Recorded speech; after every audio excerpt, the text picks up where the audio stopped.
আজ 10ই আগস্ট শনিবার রাজারবাগে হট্টগোল। সভা শেষ না করেই চলে গেলেন আইজিপি। হট্টগোলের কারণে মাঝপথে বন্ধ হয়ে গেছে 11 দফা দাবিতে আন্দোলনরত পুলিশ সদস্যদের সঙ্গে বাহিনীর ঊর্ধ্বতন কর্মকর্তাদের মত বিনিময় সভা। শুক্রবার বিকেলে ঢাকার রাজারবাগ পুলিশ লাইন্সে এ সভা আয়োজন করা হয়েছিল। সংশ্লিষ্ট ব্যক্তিদের সঙ্গে কথা বলে জানা গেছে, মত বিনিময় সভায় প্রধান অতিথি হিসেবে উপস্থিত থাকার কথা ছিল অন্তর্বর্তীকালীন সরকারের স্বরাষ্ট্র মন্ত্রণালয় বিষয়ক উপদেষ্টা ব্রিগেডিয়ার জেনারেল অবসরপ্রাপ্ত এম.এ. সাখাওয়াত হোসেন। তবে তিনি যেতে পারেননি। সভায় পুলিশ সদস্যরা দাবি তুলে ধরে ক্ষোভ ও হতাশা প্রকাশ করেন। টাইমস অফ ইন্ডিয়াকে গয়েশ্বর বলেছেন, বিএনপি হিন্দু বিরোধী এমন একটি ধারণা তৈরি করা হয়েছে। বলেছেন টাইমস অফ ইন্ডিয়াকে গয়েশ্বর, বিএনপি হিন্দু বিরোধী বলে একটি ধারণা তৈরি করা হয়েছে। তবে দলটি সব সম্প্রদায়ের মানুষকে নিয়ে গঠিত, সব ধর্মের পক্ষে দাঁড়ায়। বিএনপি সব সম্প্রদায়ের নিজস্ব অধিকারে বিশ্বাস করে। ভারতীয় সংবাদ মাধ্যম টাইমস অফ ইন্ডিয়ার সঙ্গে এক আলাপচারিতায় এসব কথা বলেছেন বিএনপি স্থায়ী কমিটির সদস্য গয়েশ্বর চন্দ্র রায়।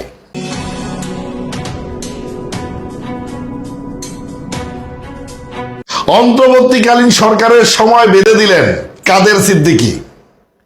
কৃষক, শ্রমিক, জনতা লীগের সভাপতি বঙ্গবীর কাদের সিদ্দিকী বলেছেন, ডক্টর ইউনূসের ক্ষমতার লোভ নেই, একটি যৌক্তিক সময় পর্যন্ত তাদের ক্ষমতায় থাকতে হবে। এ সময়টি 2 বছরের বেশি নয়। কি বুঝলেন? আপনি একমত? আমার কথা নয়, এটা দৈনিক ইত্তেফাকের কথা। বাংলাদেশ প্রতিদিনে প্রকাশিত হয়েছে, ডক্টর ইউনূসের নেতৃত্বাধীন সরকারের প্রতি পূর্ণ সমর্থন যুক্তরাজ্যের। নোবেলজয়ী অর্থনীতিবিদ অধ্যাপক ডক্টর মোহাম্মদ ইউনূসের নেতৃত্বে গঠিত অন্তর্বর্তী সরকারকে স্বাগত জানিয়েছেন যুক্তরাজ্যের পররাষ্ট্রমন্ত্রী ডেভিড ল্যামি। শুক্রবার যুক্তরাজ্যের পররাষ্ট্রমন্ত্রী ডেভিড ল্যামি সদ্য গঠিত অন্তর্বর্তী সরকারের স্বাগত জানিয়ে এক বিবৃতিতে বলেন, প্রফেসর মোহাম্মদ ইউনূসকে প্রধান উপদেষ্টা করে গঠিত বাংলাদেশের অন্তর্বর্তী সরকারের যুক্তরাষ্ট্রে স্বাগত জানিয়েছে। অন্তর্বর্তী সরকারের উপর যুক্তরাজ্যের পূর্ণ সমর্থন রয়েছে, যা বাংলাদেশের জনগণের স্বার্থে শান্তি ও শৃঙ্খলা ফিরিয়ে আনতে কাজ করবে। এটা একটা ভালো খবর ছিল।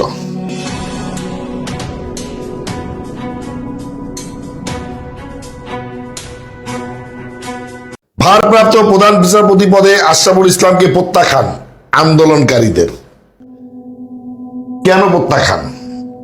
ক্ষমতা পালাবদলের বিচারালয়ে শীর্ষ পদে পরিবর্তনের পর বিচারপতি মোহাম্মদ আশরাফুল ইসলামকে ভারপ্রাপ্ত প্রধান বিচারপতি করার খবর এলেও তাকে প্রত্যাখ্যান করেছেন আন্দোলনকারীরা।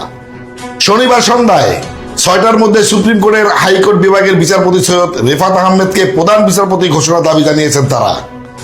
আপিল বিভাগের বিচারপতিদের পদত্যাগের দাবিতে হাইকোর্টের পাশে শিক্ষা চত্বরে বিক্ষোভ কর্মসূচি থেকে এ দাবি জানান বৈষম্য বিরোধী ছাত্র আন্দোলনের অন্যতম সমন্বয়ক হাসান আব্দুল্লাহ। শিক্ষার্থীদের দাবির মুখে ইতিমধ্যে পদত্যাগ করেছেন প্রধান বিচারপতি ওবায়দুল হাসান। সজীব ওয়াজেদ জয় বলেছিলেন, তার মা পদত্যাগ করেননি। এই বিষয়ে বৈষম্য বিরোধী আন্দোলনের সমন্বয়ক সময় টিভিকে কি বলেছেন, সরাসরি শুনি। খুনি হাসিনার ছেলে বিদেশে বসে তার মায়ের পক্ষে সাফাই গাচ্ছে, তিনি নাকি পদত্যাগ করেননি। কিন্তু তিনি ভুলে গিয়েছেন তার পদত্যাগের প্রয়োজন নাই, কারণ ছাত্র নাগরিক তার পতন ঘটিয়েছে। সুতরাং আমরা বলতে চাই, এই ফ্যাসিজমের একটি অংশ হচ্ছে প্রধান বিচারপতি এবং অন্যান্য বিচারপতি।